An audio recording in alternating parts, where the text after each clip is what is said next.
that human has that human touch. On top of that, keep in mind that after that, we offer 6 months free unlimited revisions. So any change, any supplement, any adjustment, our team is always ready there. Big difference about us is that we have built a pretty solid team that is scalable. On our team, each customer gets appointed one dedicated account manager. That account manager basically calls the shots. But that account manager is not the one writing the estimates. That account manager has 5 estimators on his team. They are the ones writing the estimate. Account manager basically manages everything. And on top of that, they have 2 assistants. So that account manager has a whole team. 2 assistants answering the call all the times, answering the emails, making sure that emergencies get informed to the account manager in case, and he has the estimators writing them. So that allows very good dynamic. On top of that, once that estimate is done, it gets moved to the quality assurance department, which is a different department.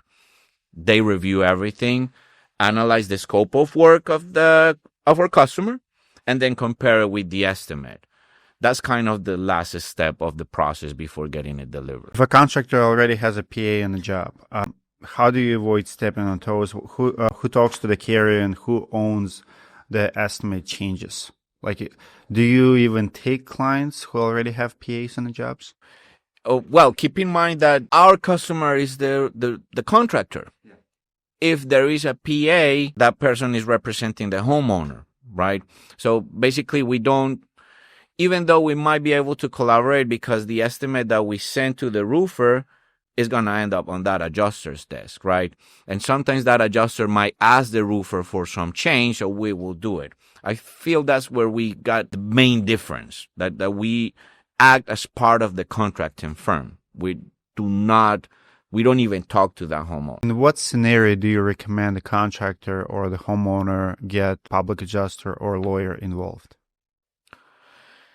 I will say once they feel the claim is not going anywhere. Once you got that denial. How often does that happen with you? Like with your estimates of a contractor, like your estimates that you wrote or supplements that you wrote, that just you hit that wall. Like out of 100, how many claims do not progress?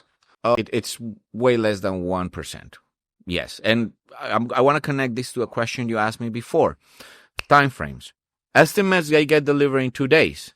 Then the claim management, right, or the supplemental, as you guys address it on the industry, we have really good results. 95% of our claim managements, they get settled in 30 to 60 days. The other 5%, they get settled no longer than 90 days. That's the latest amount we have.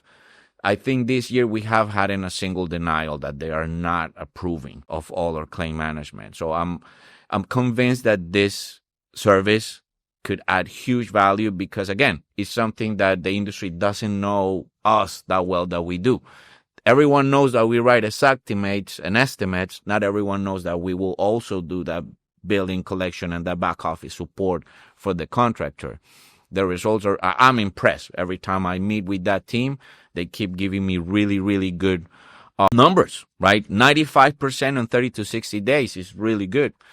And then that 5%, it gets settled no longer than 90. Could be those that are denied. I do remember this roofing company. They wanted us to manage all of our claims.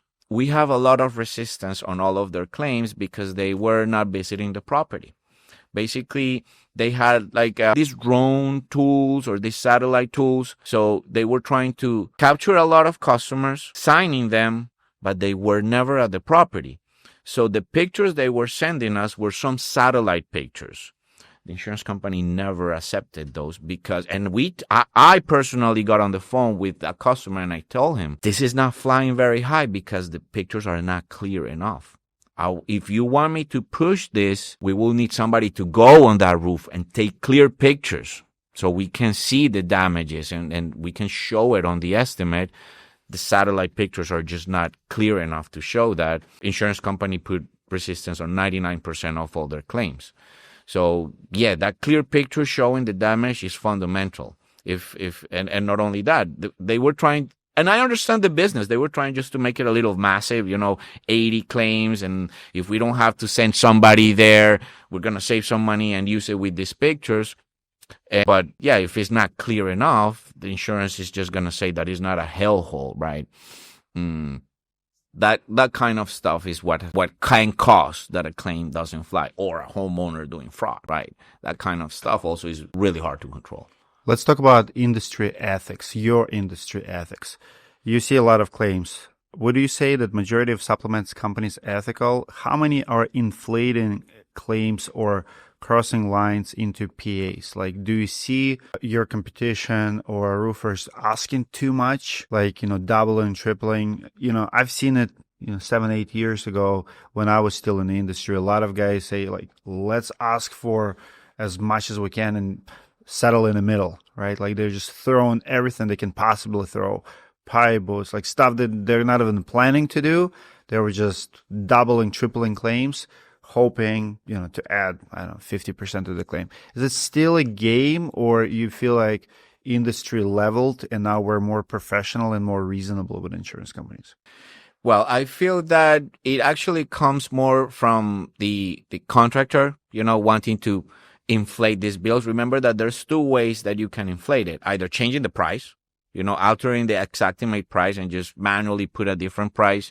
Does it work? That works only if you can prove it.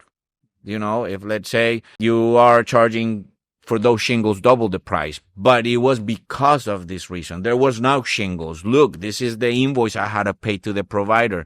So when you can provide proof, it gives some tool to negotiate. Hey, look, they had to travel with that crew from pretty far. Traveling doesn't fly that high. But on, let's say, during COVID, that we saw this roller coaster on pricings, that's how we were trying to help our customer. Hey, give me the proof. Show me how much you pay for that material or for that labor, that we can push it to the insurance. That's the only way it can fly. When you go and just change it, it doesn't fly very high, because remember, that insurance adjuster has that same exactimate. They're going to input that same item, same zip code, same date, and the price is going to be there. They can tell the price was manually changed.